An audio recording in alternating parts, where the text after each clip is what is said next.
Hi there. Welcome to my YouTube channel. I'm your host, Praying Medic. Here's today's message. Hey everybody, this is Praying Medic. How are you doing? Hope you're having a good day. I want to talk to you today about a couple of things. Actually, the first thing I'd like to talk to you about is a question I received from someone who's been following my website for a while. And they asked me to talk a little bit about what my daily devotion looks like, what my time with God looks like. The fellow asked, when you spend time alone with God, what does that look like? How do you connect with God? How do you hear his voice? How do you fellowship with God? But I thought, as long as I'm on the subject, I might as well talk about a couple of related topics. The other thing I want to talk about is church attendance. And the third thing I'd like to talk about is my idea of what it means to worship God. I am going to warn you, I have some views that are a little non-traditional. I wouldn't say they're controversial, but they might be. And I don't hold controversial views just because I like to be a rebel.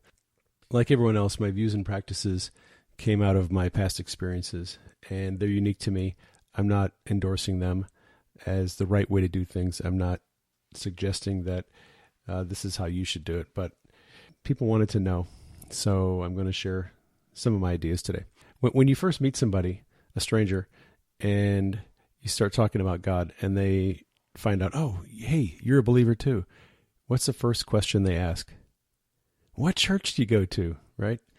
For some people, you might as well ask them if they've stopped beating their wife.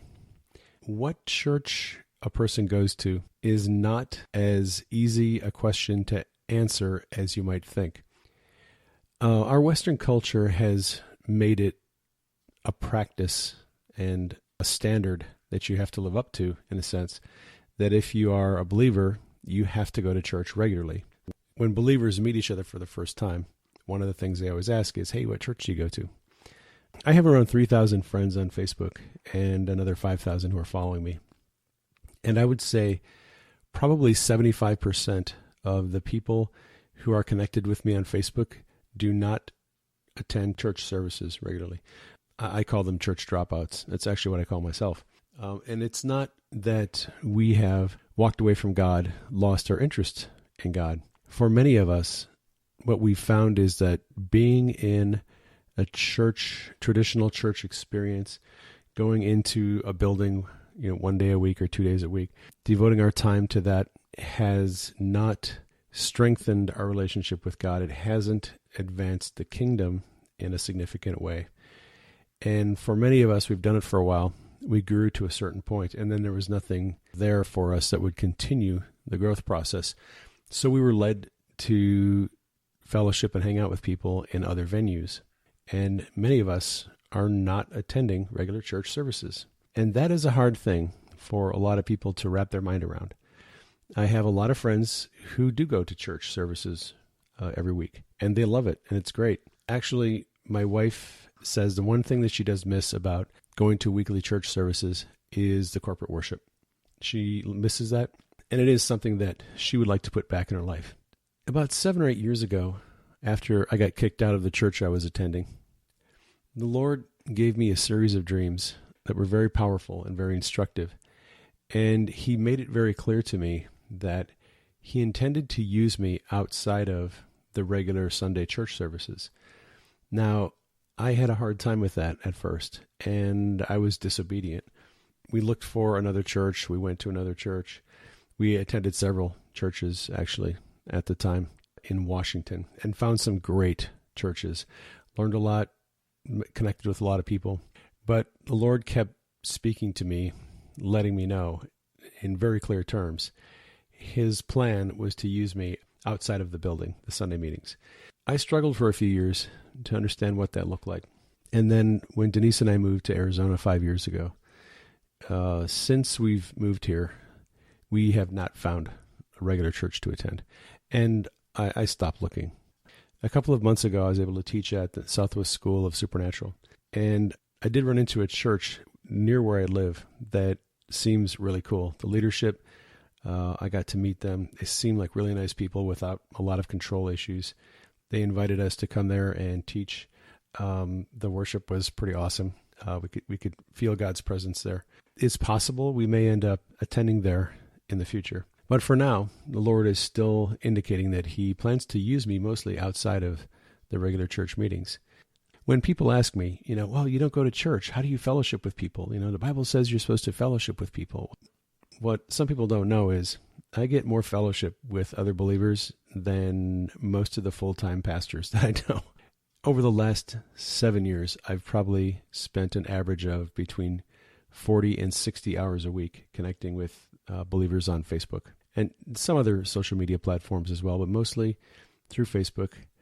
I'm the administrator of probably half a dozen different groups on Facebook, prayer groups, prophetic groups, training and equipping. I'm always putting out information for people on healing and prophecy and hearing God's voice. I receive a lot of prayer requests through private messages, a lot of questions that people have. It's not like I'm not around other believers and being built up. I have a strong group of friends, and we stay connected. We talk about the Lord. We learn and grow together. It is every bit as vibrant fellowship for me as anything else that's out there. And it is the main way in which I connect with the people of God. I don't know what God has planned for me in the future, but for right now and for the last few years, He has really done some amazing work through me and in our circle of friends on social media. And like I said, I'm not criticizing people who attend regular worship services on the weekends. If that is what builds you up, if that's what strengthens you, if you get trained and equipped doing that, you should keep doing it. But, the Lord has a different plan for some of us. So be kind and be considerate when you talk to other believers who are maybe not attending church services. There are some good reasons why people stop attending regular church services. The second thing I'd like to talk about today is my spiritual routine, my daily walk with God, what that looks like. I was listening to a Mike Parsons message a couple nights ago, and when I listen to Mike talk, sometimes it makes me feel a little bit embarrassed because Mike has an incredible walk with God. He is a rather disciplined person. He has certain devotional times that he sets aside every day, gets up early in the morning, spends time with God. He does what he calls, he opens his first love gate, which is a way that he deepens his connection with God. And he spends time focusing on what he's going to do that day, what the Lord and him are going to co-labor in, and what they're going to accomplish each day. And he does this every day. I'm not sure how much time he spends doing that. And many people have daily routines where they'll get up in the morning, or if you work nights, you might get up in the afternoon, spend some time with the Lord, maybe play some worship music, come into His presence, try to sense what He is saying, what He's doing. For a lot of people, they'll spend time in worship, put on some music. And I have a friend, William Waring, who asked me a while back, what kind of music do you like to soak to? And I wrote back, I don't soak. I used to, but I don't anymore. And I'm not even sure why. There's nothing wrong with playing soaking music and spending time in the Lord's presence. And I think it's great. You take trips into the heavens and you meet with angels and you can travel around the world and pray for people to be healed. I think soaking is a good practice. Put on some great music and get lost in the spiritual world. I think that's a great thing to do. It's probably a good discipline. It's not something I do myself. My routine, my spiritual walk with God is actually fairly boring and mundane. And I'm not saying that to be humble or anything. I'm just being real. If you followed me around an average 24-hour day, you wouldn't find anything in my life that's exceptionally spiritual looking. I spend my days very much like an unbeliever does, probably. If you looked at someone who doesn't know God and you looked at what I do, you probably wouldn't see much difference between our lifestyles. I get up in the morning. Now that I'm not working on the ambulance, I'm a full-time writer. My wife has made sure to let me know that I am not retired. I'm still working. I'm just not working on the ambulance anymore. So I get up in the morning, and that could be anywhere from 3 o'clock in the morning if I've had a dream, or 3:30 or 4. Usually I will write down my dreams, And sometimes I spend way too much time processing those dreams. I'll lay in bed thinking about the dream. What does it mean? How do I apply it? What is the Lord saying? So in a sense, my spiritual day begins early. Like I said, if I've had a dream, I'm already sort of connecting with the Holy Spirit and what He's saying, and it's not even sun up yet. But when I get out of bed, the first thing I do is go make coffee. And if Denise is up with me, I'll make coffee for both of us. If she's not up yet, I'll just make a cup for me. And I turn on the computer and check my Facebook notifications, see if there's any new friend requests that I have to ignore, and if there's any new friend requests that I have to accept. I do get a lot of activity on Facebook. If you would like to connect with me on Facebook, you're going to have to send me a private message and give me a little information about why you want to connect with me, because I do receive a lot of requests and I like to connect with like-minded people, but I can't connect with everybody. So I get on Facebook and I check out what's going on, check out the news feed. I don't check my private messages every day anymore, and that's because my time to do certain things is very limited. Over the Christmas and New Year's holiday, I was inundated, my inbox, with people sending these little GIF images of Christmas trees and fireworks exploding and asking me to forward it and send it to somebody else. And I can't tell you how many of these I had in my inbox on Facebook. After a while, that kind of stuff gets a little bit annoying. So if you just send me random videos, random links to articles, random images and things, I generally don't pay a lot of attention to them. If I'm currently having a discussion on Facebook about a subject and you find an article or a prophetic word about that and you send it to me, there's a good chance I may read it. But other than that, if it's an unsolicited random link that you just want to send to me or a picture, I generally don't pay attention to them.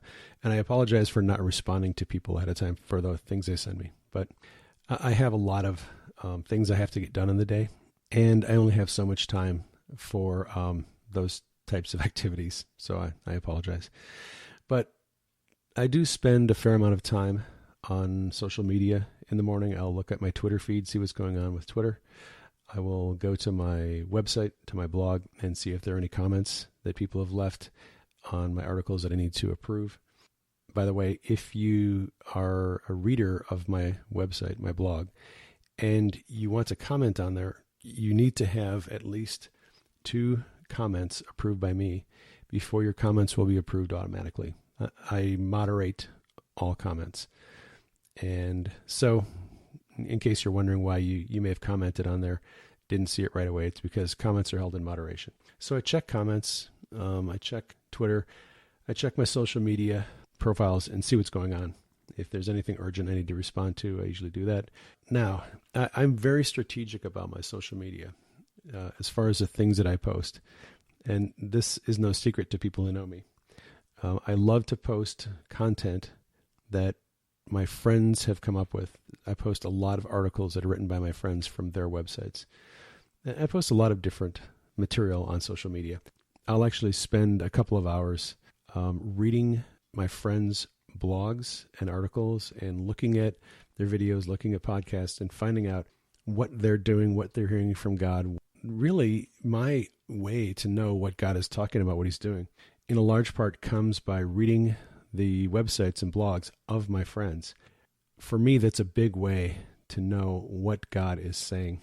Nothing wrong with spending time alone listening to God, but I have a lot of prophetic friends, and when I have a dream or a series of dreams about a certain subject, many times I want to know, is God speaking about this to anyone else?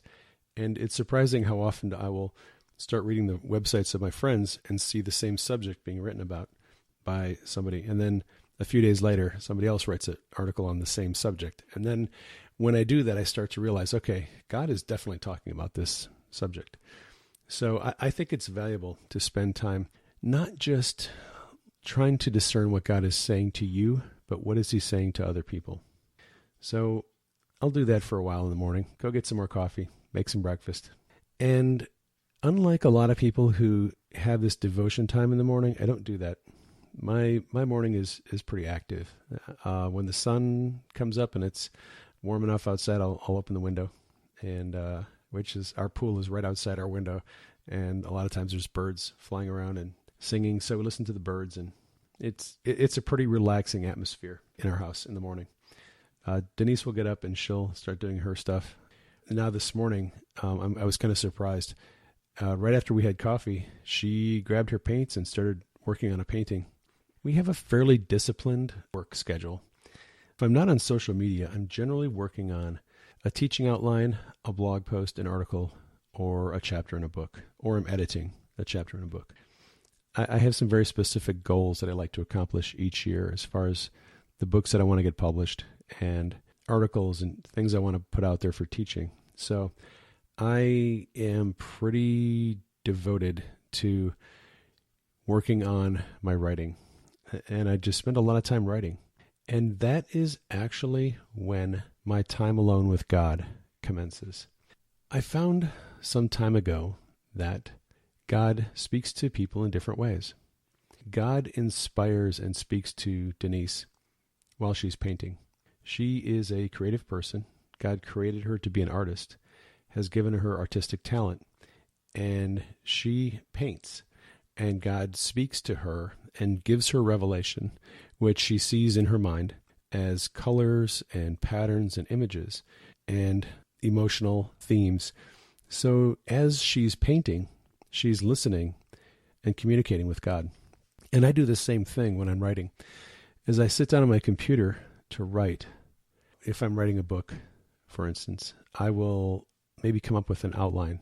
But as I'm coming up with the outline, I'm always having this discussion in my mind with the Holy Spirit. It's an unspoken discussion, but I just direct my thoughts towards the Lord, and I say, okay, Lord, I want to come up with an outline for this book. What is this going to look like? So I'll have this thought, and I'll write it down. And then I'll have another thought, and I'll write it down. And another thought, and I write it down. And then I start to see a pattern, a direction. Oh, I see where this is going. So then I have another thought, and I keep writing them down.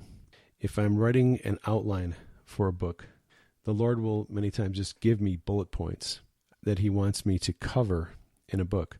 So he might say, look, first let's cover the biblical basis for this idea, because the first thing people are going to want to know is this in the Bible? So I'll write that down as bullet point number 1. Then he'll say, well, you have some testimonies, so put that down as a bullet point. So testimonies come in. And then he'll say, well, you remember those dreams that I gave you? Don't forget those. So there's another bullet point. Okay, talk about my dreams.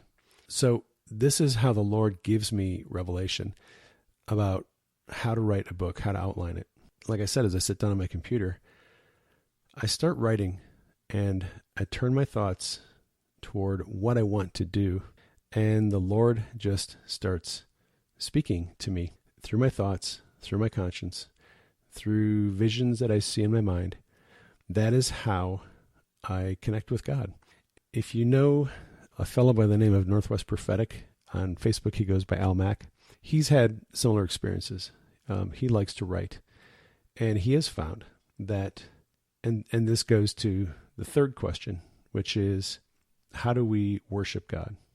I know there are a lot of people who feel like worshiping God is equivalent to singing songs of praise and worship to God. And that is worshiping God. But it's not the only way to worship God. I think there are many different ways we can worship God. And I think the way a particular person worships God is unique to them. Like I said, nothing wrong with going to a church on Sunday and spending a couple hours in really good praise and worship music, getting blasted, hanging out in the glory, seeing visions. I love that stuff. It's great. But I've learned that my worship of God largely comes through the things that I do in my daily life as I'm writing, as I'm talking to Denise, as we're eating dinner, we have conversations. The Lord inhabits our conversations. He inhabits our thoughts, and he inspires us. And sometimes I'll give Denise a prophetic word while we're having conversations, or Sometimes when I'm writing, if I'm writing a blog post, the Lord would just give me this prophetic revelation about what he's going to do in the future, what he's going to do next year, what he plans to do with this group of people, and what he's trying to work out with a certain situation in the world of politics. Nothing wrong with playing music and singing. I think it's great. But I think many times the very average, mundane, boring things that we do every day, whether it's teaching kids in elementary school or if you have a job changing tires, you can make those boring, mundane things your worship to God. And I do. My typical day is sitting at a computer for 8 or 9 hours a day and writing. Writing, corresponding with people through email, corresponding with people on private message, or just writing articles and writing chapters for books. In all that I do, in all of my communications, when someone asks me a question, I'm always in this mindset of, okay, Lord, what do you want me to tell this person? How should I pray for them? In what direction? Or writing an article, what do you want me to say in this article? My entire day sitting at a computer, writing and responding to emails is actually my form of worship. It is the way that I connect with God. It's the way that I show him my love. Now, here's the thing. One of the most frequent complaints I receive from people is that they don't know their destiny. They don't know really what God has created them to do. And that is a very frustrating thing. But I have found that the things that God has created us to do are not usually as mysterious as we think they are. Sometimes they are in the boring and mundane things, like writing. It's not a terribly exciting thing for a lot of people, but I enjoy doing it. I've always enjoyed doing it. I never knew that it was part of my divine destiny until a few years ago when my wife confronted me and said, "Don't you realize God made you to be a writer?" And I thought, that's the dumbest thing I ever heard. But when I started to look back at my life, I realized I always have enjoyed writing, just never thought I could make a career out of it, or never thought that I would write in a way that would inspire and bless other people. And as I started to obey that, as I started to ask God, okay, what does that look like? He started to show me what my destiny as a writer looks like. And I think the same thing is true for a lot of you. You're probably already doing something that you really enjoy doing. Or in the past, you have enjoyed doing something and then gave it up because someone told you you couldn't make a living doing it, or it wasn't your calling, or you were destined to do something else, but you still have that passion to do that thing. Whatever your passion in life is, when you do something that brings you great joy, great pleasure, great satisfaction, it's very likely that the thing that you're doing that gives you great joy, pleasure, and satisfaction also gives God joy, pleasure, and satisfaction when you do it. When you tap into the thing that God has created you to do. So with my friend Jenny Wilcox, she loves to bake, and she's really good at it. And she has an Etsy shop called Gigi's Table. She doesn't just bake goodies and send them out to people. She corresponds with the people that she sells the bakery to, and she ministers to them, and she prays for them, and she encourages them. That is part of her ministry. That is what she's called and destined to do. Now, you wouldn't think that someone's, divine destiny could be baking cookies and crescents and sending them out to people across the country. But I think that actually is part of her destiny and calling. It's her gift. It may seem very mundane. It may seem weird. It's not standing on a platform with a microphone and preaching to 100,000 people. But she loves doing it. She's very good at it. And she finally figured out that that is what God has called her to do. So she's doing it. And I think for a lot of us, we probably overlook the everyday things that the Lord can take great pleasure and joy in watching us do. I know that when I'm writing, it gives the Lord a lot of pleasure. It gives him joy to watch me doing what he created me to do. There is nothing that gives the Lord greater joy and greater pleasure than watching his kids do the things they were created to do.